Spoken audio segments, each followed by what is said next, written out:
আসসালামু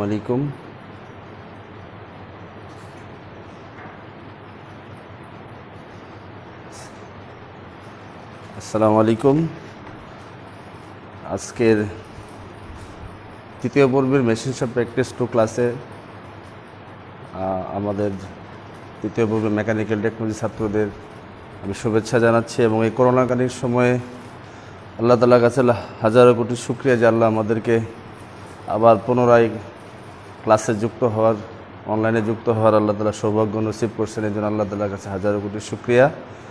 তো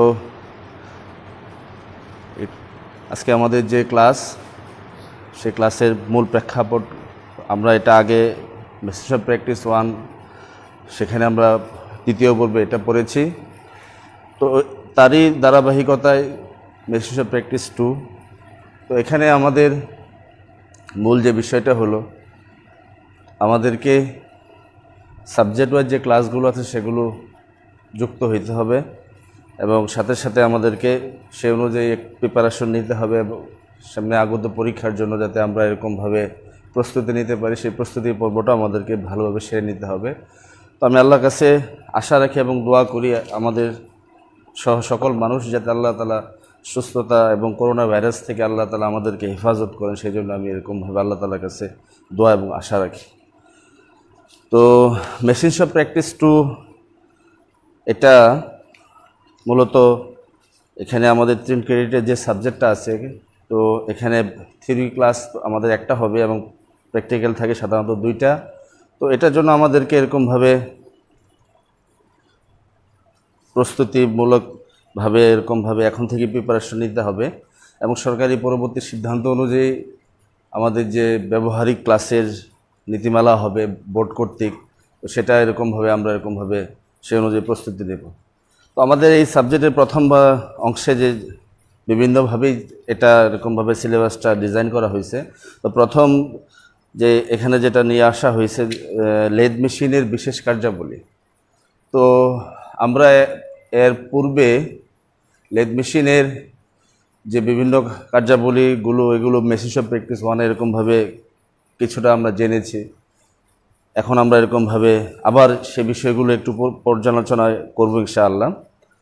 তো লেদ মেশিন আমরা জানি যে সকল মেশিনের মা বলা হয়, কারণ এটা এমন একটা মেশিন যে মেশিনের মাধ্যমে আমরা পুনরায় একটি লেদকে এরকমভাবে জন্ম দিতে পারি। যে কোনো মেশিনকে এরকম তৈরি করার জন্য লেদের কোনো বিকল্প নাই। তো লেদ মেশিনে এরকমভাবে আমরা তো যেটা জানি যে লেদ মেশিনের বিভিন্ন যে প্রকারভেদগুলো আছে, এখানে যেমন স্পিড লেদ আছে, বেঞ্চ লেদ, সেন্টার বা ইঞ্জিন লেদ, টুল room lathe, special lathe, numerical control lathe machine এবং অন্যান্য স্পেশাল বিভিন্ন কাজেও বিভিন্ন রকম লেদ মেশিন ব্যবহার করা হয়, যেমন multicut lathe machine, crank shape lathe, camp shape lathe ইত্যাদি। তো আমাদের এরকমভাবে লেদ মেশিনের যে অংশগুলো থাকে সেগুলো বিশেষভাবে এরকমভাবে আমাদেরকে এরকমভাবে জানতে হয়। আর লেদ মেশিনের যে একটা মূলনীতি সেটা হলো যে কোনো বস্তুটাকে একটা স্পিন্ডলের মধ্যে বেঁধে এরকমভাবে ঘূর্ণায়মান কোনো স্পিন্ডলে বেঁধে একটা কাটিং টুলের সাহায্যে, কর্তন টুলের সাহায্যে, যার মাধ্যমে কোনো এরকমভাবে বস্তুকে কাটা যায়, এরকম কাটিং টুলের মাধ্যমে তাকে বিভিন্ন আকৃতি দেওয়ার জন্যই আমরা এরকমভাবে লেদ মেশিনে এরকমভাবে কাজ করে থাকি। তো লেদ মেশিনের বিভিন্ন মূল অংশগুলোর মধ্যে যেমন head stroke, tail stroke, bed, carriage এরকমভাবে বিভিন্ন অংশগুলো আছে। তো এই অংশগুলো বিষয়ে আমরা পূর্বে অনেকটা আমাদের অভিজ্ঞতা আছে।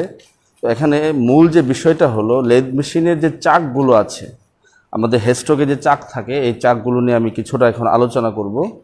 চাকটা হলো এমন এক ডিভাইস, যে ডিভাইসের মাধ্যমে আমরা এরকমভাবে আমাদের যে কার্যবস্তুটাকে আমরা টার্নিং করব অথবা যে কার্যবস্তুকে আমরা বিভিন্ন রূপে রূপান্তর করব সেগুলোকে আমরা এরকমভাবে ধারণ করি। তো এটা বিভিন্ন রকম হয়। সাধারণত আমাদের যেগুলো আমরা জেনে থাকি যে 3 জো এবং 4 জো চাক, এই চাকগুলো ব্যাপারে আমরা এরকমভাবে কিছুটা আমাদের পূর্ব অভিজ্ঞতা আছে, এগুলো আমরা ইউজ করেছি। তো এছাড়াও এরকমভাবে বিভিন্ন রকম চাক আছে, ম্যাগনেটিক চাক আছে, কম্বিনেশন চাক, জ্যাকব চাক, এই চাকগুলো সাধারণত ইউজ হয় লেদ মেশিনে। যখন আমরা এই মাল্টিপারপাস কাজগুলো করব তখন এই মেশিনগুলো, এই চাকগুলো আমাদেরকে ইউজ করতে হবে। তো লেদ মেশিনে যে 3 এবং 4 চাক, এটা ব্যাপকভাবে ইউজ হয়। 3 চাকটাকে আমরা ইউনিভার্সাল চাক বলে থাকি, কারণ এটা সাধারণত একটা জকে যখন আমরা এরকমভাবে টার্ন করব বা একটা জকে যখন আমরা এরকমভাবে জতে আমরা এরকমভাবে লেদ চাকের সাহায্যে এটাকে আমরা ঘোরাবো, তো 3টা চাক একসাথেই ঘুরতে, 3টা জ একসাথে এরকমভাবে সমানভাবে মুভ করতে থাকবে। আর 4 চাকটা হলো ইন্ডিপেন্ডেন্ট চাক, এটা 4টা জই এরকমভাবে আলাদা আলাদাভাবে এরকমভাবে মুভ করে। সাধারণত যে কোনো অসম আকৃতির বস্তুকে যদি আমরা এরকমভাবে কোনো চাকে স্থাপন করতে চাই, তখন সেক্ষেত্রে আমাদের 4 চাকটা ইউজ করতে হয়। আর সম আকৃতির বস্তুগুলো সাধারণত আমাদের 3 চাকে করাটা আমাদের জন্য সহজ হয়, সেন্টারিংটা সহজ হয়। কারণ আমরা জানি যে সেন্টারিং যদি না হয়, সেন্টারিং থেকে যদি আমাদের জবটা ঠিকমতো না হয়, তো আমাদের টার্নিংটা এরকমভাবে সুন্দরভাবে হয় না।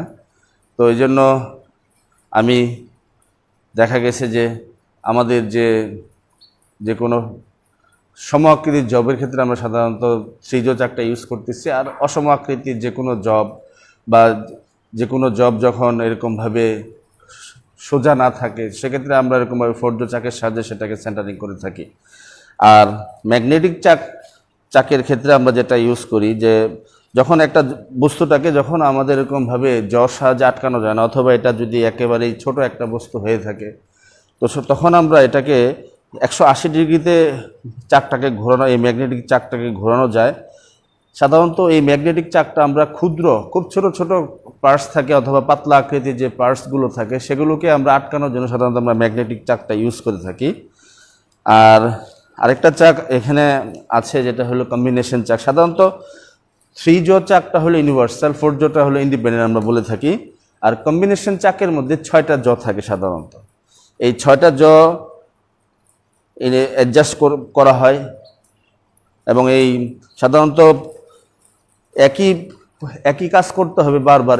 এরকম জবগুলো আমরা সাধারণত এই একটা জবের মধ্যে বারবার যখন কাজ করতে হয়, বিভিন্ন রকম কাজ করতে হয়, সেসব জবের ক্ষেত্রে আমরা সাধারণত কম্বিনেশন চাকটা ব্যবহার করে থাকি। এখানে আরেকটা বিশেষ বিষয় লেদ মেশিনে আমরা ইউজ করে থাকি, সেটা হলো যে ম্যান্ড্রেল।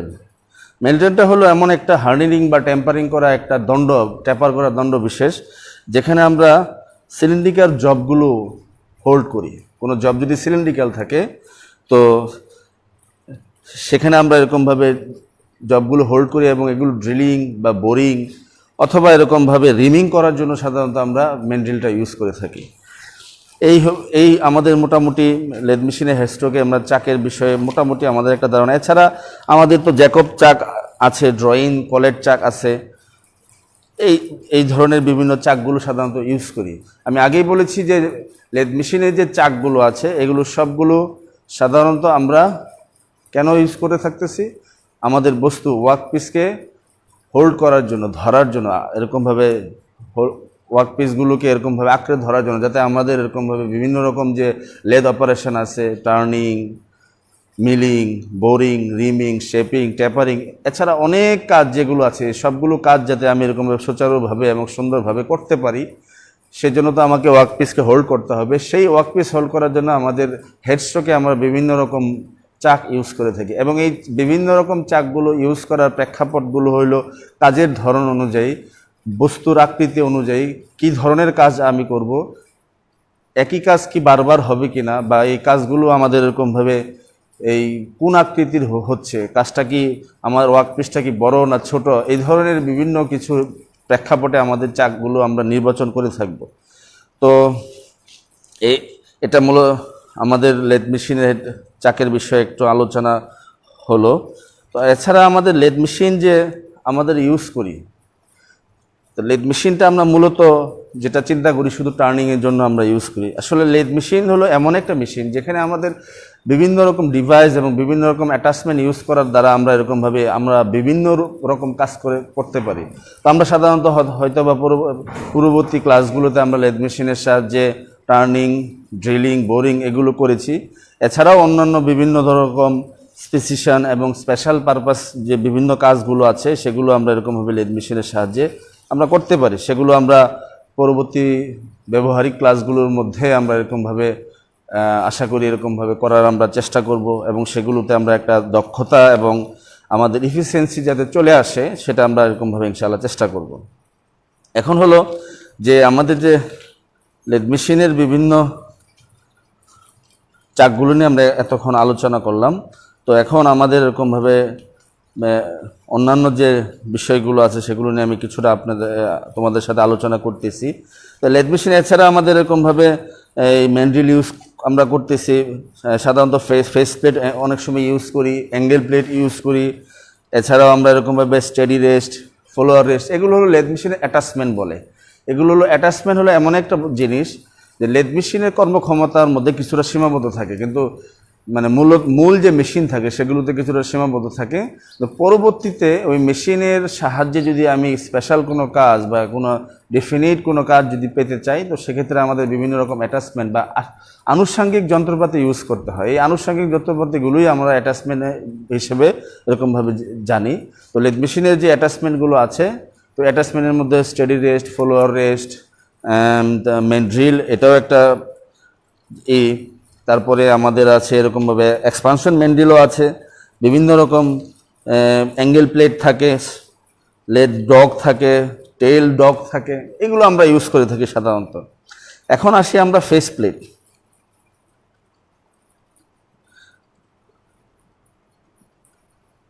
ফেস প্লেট আমরা কেন ইউজ করি? একটা বস্তুকে যখন দোনো প্রান্তে আমাদের এরকমভাবে কাজ করতে হয়, সাধারণত আমরা জানি যখন আমরা লেদ মেশিনে কাজ করি তখন স্পিন্ডলের দিকে আমাদের এরকমভাবে দেখা গেছে যে কিছু অংশ এই আমাদের কাটিং টুলটা এরকমভাবে মুভ করতে পারে না, কিছু অংশ থেকে যায়। তো সেক্ষেত্রে এটা আবার এরকমভাবে যদি ফোর্ড চাক হয়, আবার সেটাকে ফোল্ড করতে হবে, আবার সেটাকে সেন্টারিং করতে হবে, এটা একটা সময় সাপেক্ষ ব্যাপার। তো এসব ক্ষেত্রে যেখানে আমাদের উভয় প্রান্তে বিভিন্ন রকমের অপশন থাকে, কাজের অপশন থাকে, বিভিন্ন রকম কাজ করার এরকমভাবে প্রয়োজন দেখা দেয়, সেক্ষেত্রে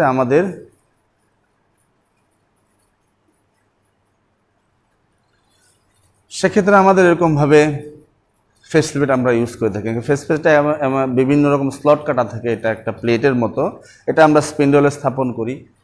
আমাদের যে জ থাকে সেটাকে আমরা এরকমভাবে এল কির সাহায্যে বা এলএন কি বলি আমরা অনেক সময়, তো এলএন কির সাহায্যে এরকমভাবে সেটাকে আমরা খুলি, সেখানে আমরা ফেস প্লেট প্রতিস্থাপন করি। এবং টেল স্ট্রোকে এরকম সাধারণত আমরা দেখা গেছে যে লাইফ সেন্টার ইউজ করতেছি, লাইফ সেন্টার ইউজ করার টেল স্ট্রোকে লাইফ সেন্টারটা আমরা সেট করি, এবং হেড স্ট্রোকে আমরা এরকমভাবে ফেস প্লেটটা আমরা এরকমভাবে এল কির সাহায্যে সেট করি।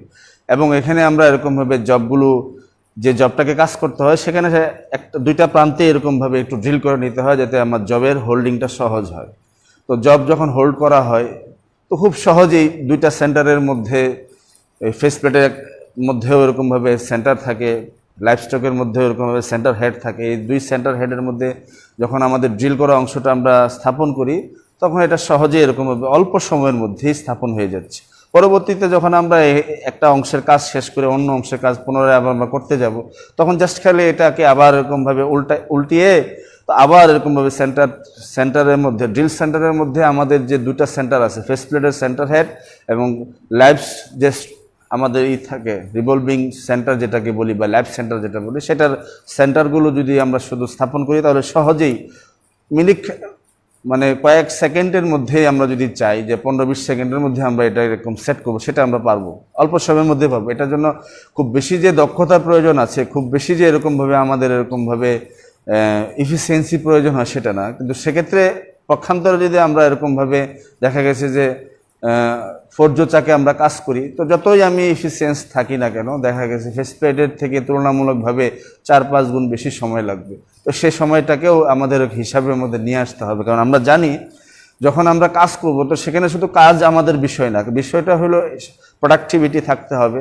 এবং এটা এরকমভাবে সময়টাও একটা অনেক বড় ফ্যাক্ট, কারণ আমরা জানি যে সময়েরও একটা মূল্য আছে।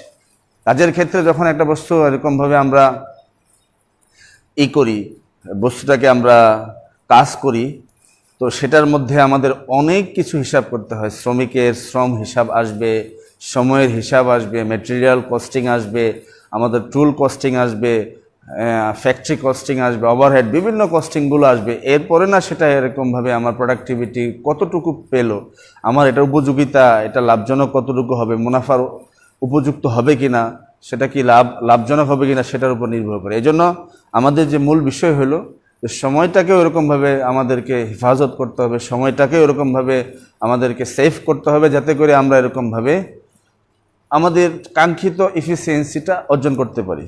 তো আমি আসলে এত কথাটা বলার পিছনে অর্থ হলো যে কম্বিনেশন যে চাক আছে, ফোর জো হোক আর 6 জো হোক, কারণ 4 জো ইন্ডিপেন্ডেন্ট যে চাকটা আছে এগুলো হোক বা কম্বিনেশনস হোক অথবা এরকমভাবে 3 জো হোক, তো এখানে যে একটা বস্তুকে সেট করার সময় সেন্টারিংয়ের প্রয়োজন হয়, কারণ সেন্টারিং যদি না হয় তো আমাদের জবের মূল যে বিষয়টা সেটা আমাদের কিন্তু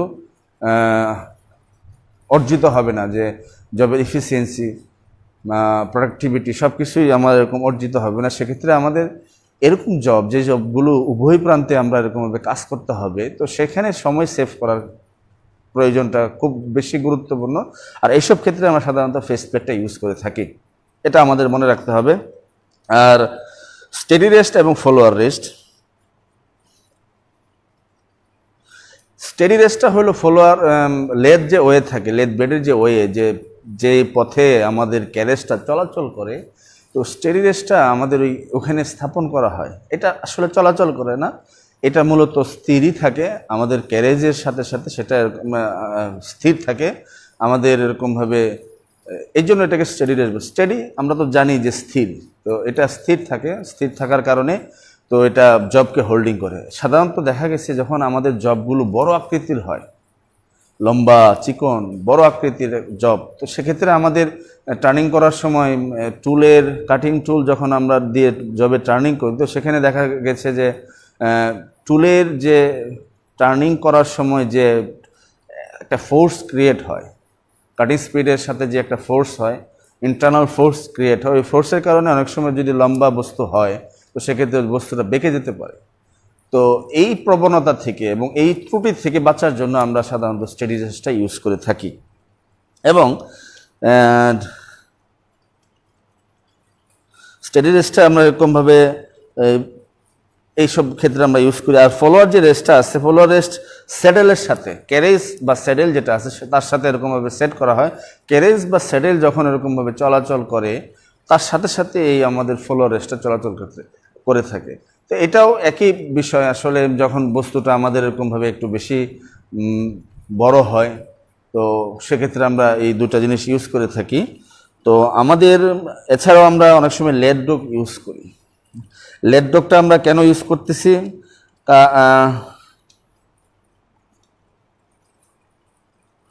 সাধারণত আমাদের যে লেড ডগগুলো আমাদের ড্রাইভ প্লেটের সাথে আমরা ব্যবহার করি, কারণ বস্তুটাকে যখন আমাদের স্থাপন করতে হয়, তো আমাদের যে থাকে ড্রাইভ প্লেট থাকে, ওই ড্রাইভ সেটের মধ্যে আমরা লেড ডগটা ইউজ করি বস্তুটাকে হোল্ড করার জন্য, যাতে বস্তুটার সেন্টারিংটা ঠিক থাকে। সাধারণত মাঝারি আকৃতির কোনো বস্তু যখন আমরা কাজ করি তখন দেখা যায় যে কিছু অংশ কাজ করার পরে বস্তুটা অনেক সময় বেঁকে যাওয়ার প্রবণতা হয়, কারণ আমরা জানি যখন কাটিং স্পিডের সাথে কার্যবস্তুর সাথে কাটিং টুলের ঘর্ষণের ফলে এখানে এক ধরনের হিট ক্রিয়েটিং হয়, টেম্পারেচার ক্রিয়েট হয়। এই টেম্পারেচারের কারণে বস্তু কিছুটা দেখা গেছে যে গরম হওয়ার কারণে, উত্তপ্ত হওয়ার কারণে কিছুটা নরম আকৃতির হয়ে যায়। তো এখানে যখন ইন্টারনাল ফোর্স ক্রিয়েট হয় তখন এটা বেঁকে যাওয়ার একটা প্রবণতার সৃষ্টি হয়। তো এই জন্য মাঝারি আকৃতির জবের ক্ষেত্রে আমরা সাধারণত এই আমাদের লেড ডগগুলো আমাদের ইউজ করি। এই লেড ডগগুলো দেখা গেছে যে স্ট্রেট লেড ডগ আছে, টেল স্টক লেড ডগ আছে, স্ক্রু বিশিষ্ট অনেক সময় আমাদের লেড ডগ ইউজ করা হয়। তো বিভিন্ন রকম লেড ডগ আমাদের এরকমভাবে ইউজ করতে হয়। তো এই বিষয়টা হলো লেদের আনুষঙ্গিক যে বিষয়গুলো নিয়ে কিছুটা আলোচনা হইলো। তো আনুষঙ্গিক বিষয়গুলো কেন আমরা সেট করতেছি সেটা কিন্তু আমাদের মাথায় রাখতে হবে। সেটার মূল বিষয়টা হলো যে আনুষঙ্গিক বিষয়গুলো আমরা ইউজ করতেছি লেদের এফিসিয়েন্সি বাড়ানোর জন্য, এবং আমি যাতে এরকমভাবে অল্প সময়ের মধ্যে অধিক উৎপাদন করতে পারি, মূল কথা আমার প্রোডাক্টিভিটি যাতে ভালো হয়, সেজন্য আমরা এরকমভাবে কাজ করতেছি। তো আজকে এই স্বল্প পরিসরের আলোচনায় কিছুটা অগোছালো আলোচনার মধ্যে আমরা যেটা মূলত পাচ্ছি যে আসলে লেদের যে কর্মক্ষমতা নিয়ে কিছুটা আলোচনার হইলো। পরবর্তীতে কিছু টপিকস বাকি আছে, বিভিন্ন রকম যে লেদ থাকে, যেমন টুল রুম লেদ আছে, টারেট লেদ আছে, ক্যাপস্ট্যান লেদ আছে, মাল্টিপারপাস বিভিন্ন লেদগুলো আছে, যেমন ওই যে ক্যাম্প শেফট লেদ, ক্যারেট লেদ, এই সমস্ত লেদগুলো নিয়ে আমরা পরবর্তীতে কিছুটা বিশদভাবে আলোচনা করার চেষ্টা করব। তো এখন আমাদের যে মূল বিষয়টা হলো যে ক্লাসের সাথে তাল মিলিয়ে ক্লাসকে এরকমভাবে মেনটেন করে এরকমভাবে আমাদের কাজগুলো সেরে নিতে হবে।